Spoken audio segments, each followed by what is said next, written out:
जो ग़िज़ा और दवा मैंने बताई है और साथ हजामा के जो पॉइंट मैंने मेंशन किए हैं, ये अगर आप लगवा लेते हैं और जो केवा मैंने बताया है वो केवा देने से ही आप यूँ समझ लें कि आग पर पानी पड़ जाएगा। अल्लाह के फजल से गुर्दे की दर्द से मरीज़ को निजात मिल जाएगी। अस्सलामु अलैकुम वरहमतुल्लाहि वबरकातुहू। प्यारे नाज़रीन, कैसे हैं आप? उम्मीद करता हूँ आप बिल्कुल खैरियत से होंगे, मज़े में होंगे। नाज़रीन मोहतरम, अगर आपके गुर्दों में अचानक से शदीद दर्द शुरू हो जाए और आपको बार बार पेशाब की हाजत भी हो और पेशाब भी रुक रुक कर और तकलीफ के साथ कतरों की सूरत में आने लगे और आप विल वो डॉक्टर के पास भी ना जा सकते हों, और अगर जाएंगे रास्ते में वक्त लगेगा, फिर डॉक्टर से वक्त लेंगे, उसके बाद उसको चेकअप करवाएंगे, इस दौरान आपको दर्द की ठेसें बेचैन कर देंगी, परेशान कर देंगी। नाज़रीन मोहतरम, आज की इस वीडियो में मैं आपको गुर्दों की दर्द के लिए आसान सा नुस्खा बताऊंगा और साथ एक केवा बताऊंगा जिसको आप घर में बनाकर पिएंगे, अल्लाह के फजल से शिफायाबी हो जाएगी। साथ आपको मैं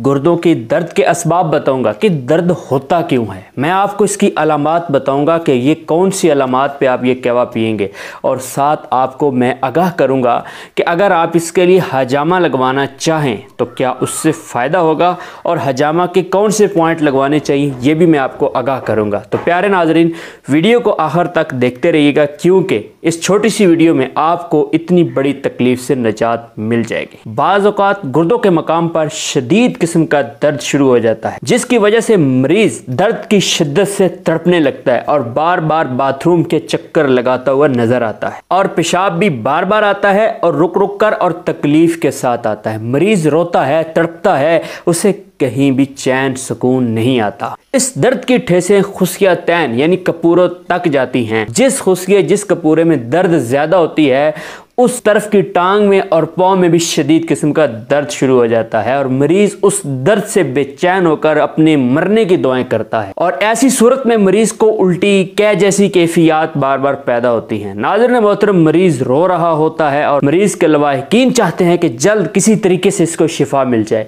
नाज़रीन मोहतरम, डॉक्टरों के चक्कर में घूमते घूमते आखिरकार मरीज बेहोश भी हो जाता है। नाज़रीन मोहतरम, आपको घबराने की जरूरत नहीं है। सबसे पहले इसके असबाब की बात कर लेते हैं। इसका सबसे बड़ा सबब है बड़े गोश्त का इस्तेमाल करना, चावल का ज्यादा इस्तेमाल करना और दालों का इस्तेमाल ज्यादा करना, खुश्क और रिह पैदा करने वाली चीज़ों का इस्तेमाल ज़्यादा करना, और 2 नंबर ग़िज़ाएँ, अभी चार्ट आप जो स्क्रीन पर देख रहे हैं, उज़्ज़ुलाती असाबी ग़िज़ाएँ अगर ये मरीज़ खाएगा तो मरीज़ और भी दर्द में मुब्तला हो जाएगा। तो ऐसे मरीज़ पे 2 नंबर ग़िज़ाएँ बिल्कुल बंद होंगी, और 3 नंबर यानी उज़्ज़ुलाती गुद्दी और 4 नंबर यानी गुद्दी उज़्ज़ुलाती, 3 और 4 में रहते हुए मरीज़ अपना इलाज करेगा। यानी 3 और 4 में रहकर ये जो चीज़ें 3 और 4 के नक्शे में आप देख रहे हैं, ये मरीज़ इस्तेमाल करेगा, और कभी कभार 5 का भी इस्तेमाल कर सकता है। इसके लिए बहुत ही बेहतरीन आसान सा मैं नुस्खा लाया हूँ, अपने पास नोट कीजिए। 3 मुलय्यन लौंग 10 ग्राम, दारचीनी 30 ग्राम, जावत्री 20 ग्राम, मुसब्बर 60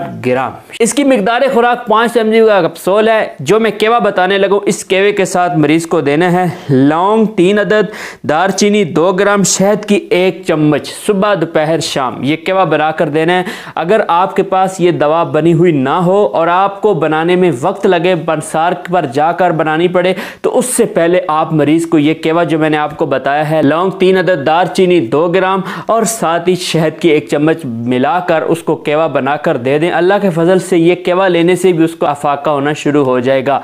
प्यारे नाजरीन, इसके लिए हजामा क्या फ़ायदा करेगा या नहीं, तो नाजरीन मोहतरम, ये बिल्कुल ऑथेंटिक और 1 नंबर बात आपसे करने जा रहा हूँ कि हजामा ज़रूर फ़ायदा करेगा, और बहुत ज़्यादा ऐसे मरीज़ भी ठीक हुए हैं, उनको अफाका हुआ है कि जिनके डिलाइसिस हो रहे थे, उन्होंने हजामा कराया, अल्लाह ताला ने उनको डिलाइसिस से उनकी जान छुड़ाई हजामा की बरकत से। तो हजामा ऐसे मरीज़ को ज़रूर लगवाएं। 1, 55, 11, 9 और 10, और जहाँ पे जिस जगह पे मरीज को शदीद दर्द हो रही है उस जगह पे भी मरीज को हजामा लगवाएं। अल्लाह के फजल से जो ग़िज़ा और दवा मैंने बताई है और साथ हजामा के जो पॉइंट मैंने मेंशन किए हैं, ये अगर आप लगवा लेते हैं और जो केवा मैंने बताया है वो केवा देने से ही आप यूँ समझ लें कि आग पर पानी पड़ जाएगा। अल्लाह के फजल से गुर्दे की दर्द से मरीज को निजात मिल जाएगी। अगर तो आपको इस वीडियो से ज़रा सा भी फ़ायदा हुआ है तो वीडियो को लाइक, चैनल को कर लें सब्सक्राइब और अपने दीगर दोस्तों के साथ इस वीडियो को शेयर लाजमन कीजिएगा। अपने दोस्त अपने भाई हर्बलिस्ट हकीम अब्दुल मनान को इजाज़त दें। फिर किसी नई वीडियो में मिलते हैं। अस्सलामु अलैकुम वरहमतुल्लाहि वबरकातुहू।